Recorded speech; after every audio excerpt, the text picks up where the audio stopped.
மின்மினி தமிழர்களுக்காகவே வந்தாச்சு முதல் hyperlocal social media app. உடனே டவுன்லோட் பண்ணுங்க. தொடர்ந்து அரசியல் விமர்சகர் திரு ராஜகம்பீரன் அப்பாஸ் அவர்கள் இணைந்திருக்கிறார். சார் வணக்கம். திமுக காங்கிரஸ் இடையிலான இந்த தொகுதி பங்கீடுல கடந்த முறையை போன்று 10 இடங்கள் கொடுக்கப்படுமா அல்ல இடங்கள் குறைவாக கிடைக்கும் நினைக்கிறேன், உங்களுடைய பார்வை என்ன? நாடாளுமன்ற தேர்தலை பொறுத்தவரையில் காங்கிரசுக்கு திமுக ஓரளவுக்கு முக்கியத்துவம் கொடுக்கும் என்றுதான் நான் நம்புகிறேன்.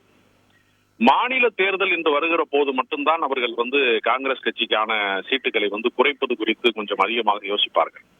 நாடாளுமன்ற தேர்தலை பொறுத்தவரையில காங்கிரஸ் ஏற்கனவே வழங்கப்பட்ட தொகுதிகளிலே 1-2 கூடலாம் அல்லது குறையலாமே தவிர பெரும்பகுதி அதே நிலை தொடர்வதற்கான வாய்ப்பு தான் அதிகமாக இருக்கிறது. ஏனென்றால் கடந்த மன்மோகன் சிங் காலத்துல இருந்து தொடர்ச்சியாக காங்கிரஸ் ஆதரவு நிலைப்பாட்டை திமுக கடந்த 20 ஆண்டு காலமாக தொடர்கிறது என்பது ஒரு வரலாற்று அதிசயமும் கூட. ஏனென்றால் இன்னைக்கு கூட்டணி கட்சிகள் எல்லாம் எதிர்பாராத விதமாக அடிக்கடி அணிமாறுவது என்பது ஒரு அரசியலிலே ஒரு இயல்பான ஒன்றாக மாறிவிட்ட இந்த காலகட்டத்தில் தொடர்ச்சியாக திமுக காங்கிரஸோடு கூட்டணி கண்டிருக்கிறார்கள். அதனால பெரிய முரண்பாட்டுக்கு பெரிய வாய்ப்பு எதுவுமே இல்லை.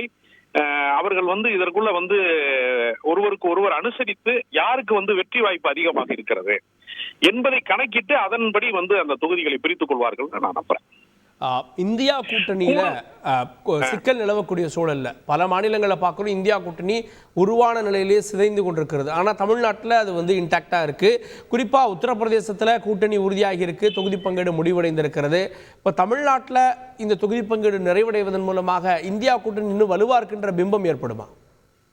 நிச்சயமாக. அதாவது இந்தியா கூட்டணி இன்றைக்கு ஒரு சிலர் முரண்பட்டு நிதிஷ்குமார் போன்றவர்களோ அல்லது மம்தா பானர்ஜி போன்றவர்களோ முரண்பட்டாலும் கூட இந்தியா கூட்டணி இன்னும் வலிமையாகத்தான் இருக்கிறது என்று நான் நம்புகிறேன். என்ன காரணம்னா தொடர்ச்சியாக ஒரு 10 ஆண்டுகளுக்கு மேலாக எந்த சிறந்த ஆட்சியுமே நீடித்தது கிடையாது. அதாவது ஜவஹர்லால் நேருவை தவிர நீங்கள் அரசியல் வரலாற்றில் தொடர்ந்து பாத்தீங்கன்னா அவர் மட்டும்தான் அந்த மாதிரியான கூடுதலான ஆண்டுகள் ஆட்சி செஞ்சிருக்கிறாங்க. மற்ற எந்த பிரதமருமே 10 ஆண்டுகளை தாண்டி தொடர்ச்சியாக ஒரே கட்சியினுடைய ஆட்சி முறை என்பது நீடிப்பதுங்கிறது நடைமுறை சாத்தியம் இல்லை. மக்களுக்கு பல வகையான அதிருப்திகள் இருக்கிறது. அதை மறைப்பதற்கு தான் அவங்க இந்த ராமர் கோயில் போன்ற விஷயங்கள் எல்லாம் அவங்க கூடுதல் கவனம் செலுத்துறாங்க. அவங்க சாதனையை சொல்லி ஓட்டு கேட்காமல் எப்பொழுது பக்தியை காட்டினார்களோ, எப்பொழுது கடவுள் நம்பிக்கையை முன்னிறுத்தினார்களோ அப்பொழுதே அவர்கள் தோற்று விட்டார்கள் தான் நான் நம்புறேன். ஏன்னா நிர்வாக ரீதியாக இதை செய்தோம் என்கிற சாதனை அவர்கள் சொல்ல முடியாத இடத்திற்கு தள்ளப்பட்டிருக்கிறார்கள் தான் நான் நம்புறேன்.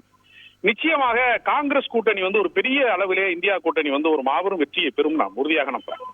நன்றி திரு ராஜகம்பீரன். மின்மினி தமிழர்களுக்காகவே வந்தாச்சு முதல் ஹைப்பர்லோக்கல் சோஷியல் மீடியா ஆப். உடனே டவுன்லோட் பண்ணுங்க.